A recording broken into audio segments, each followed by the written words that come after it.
మరొక ఉత్తరం చూద్దామండి. చిత్తూరు నుంచి రమాదేవి గారు రాస్తున్నారు. గాయత్రీదేవి పంచశిరస్సుల విశిష్టత ఏమిటో తెలియజేయండి. గాయత్రి అంటే ముక్త, విద్రుమ, హేమ, నీల, ధవళ ఛాయై ముఖై. అది ఒక శక్తి, ఆమె ఒక అమ్మవారు కదా.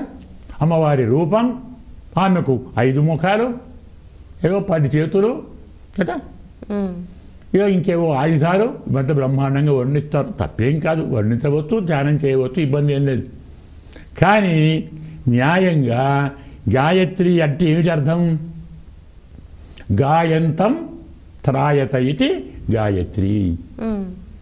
గానము చేసేవాడిని కాపాడుతుంది అంటే జపం చేసేవాడిని కాపాడుతుంది.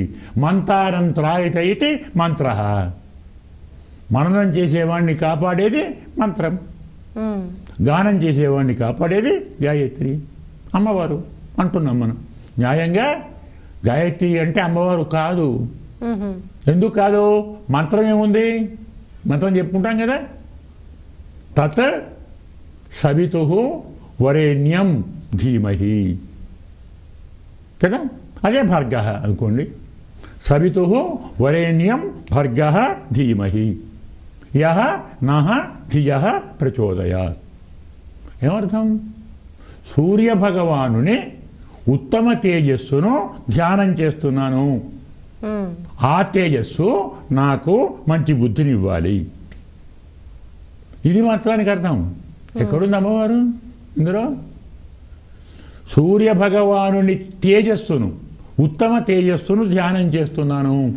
ఆ ఉత్తమ తేజస్సు, ఆ ఉత్తమ శక్తి, అదే అమ్మవారు అన్నాం మనం. ఆయన శక్తి కదా సూర్యశక్తి. ఉత్తమ శక్తి నాకు మంచి బుద్ధిని కలిగించాలి.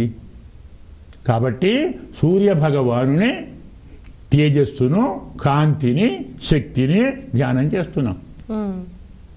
మనకు వర్షం పడుతున్నప్పుడు సూర్యకిరణాలు నీళ్ళలో పడితే 5 రంగులు వస్తాయి, కొన్ని చోట్ల 7 వస్తాయి, ఎక్కువ వచ్చే 5 రంగులే.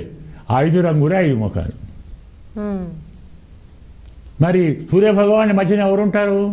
ఆయన మధ్యన జేయస్వద సవితుర్మండల మధ్యవర్తి నారాయణ. సూర్యభగవాన్ మధ్యలో ఉండేది శ్రీమన్నారాయణుడే కదా. సవితుర్మండల మధ్యవర్తి నారాయణ సరసిజాసన సన్నివిష్ట అంటే ఎవరి మంత్రం అది? నారాయణుని మంత్రం. తేజస్సు ఎవరు? నారాయణుడు. మన బుద్ధి మార్చేది ఎవరు? నారాయణుడు. ఆయన నారాయణుడు, మనం నరులం కదా. మనకు ఆయనకు మధ్యన 5 ఉంటాయి. మనం తెలుసుకోవలసినవి 5. ఏమిటది? మనము ఎవరిని చేరాలో ఆ భగవంతుడంటే ఏమిటి? 1. భగవంతుణ్ణి చేరే మనమంటే ఏమిటి? 2. భగవంతుణ్ణి చేరటానికి ఉపాయం ఏమిటి? 3. భగవంతుణ్ణి చేరితే కలిగే ఫలితం ఏమిటి? 4. ఇవన్నీ తెలిసి కూడా భగవంతుణ్ణి ఎందుకు చేరటం లేదు? అడ్డేమిటి? 5. ఈ 5 ముఖాలు. దీన్ని శాస్త్రంలో అర్ధపంచకం అంటారు. అంటే 5 విషయాలు. భగవంతుడు అంటే పరమాత్మ, జీవాత్మ, ఉపాయము, ఫలము, విరోధము, ప్రతిబంధకం. తెలిసింది కదా. పరమాత్మ, జీవాత్మ, ఉపాయము, ఫలము, ప్రతిబంధకం. ఈ 5 తెలుసుకుంటే పరమాత్మని చేరుతాం మనం. ఈ 5 ముఖాలు. ఇవే 5 రంగులు. ముక్త, ముత్యం అంటే మోక్షం, ఫలం. విద్రుమ అది ఉపాయం. హేమ పరమాత్మ.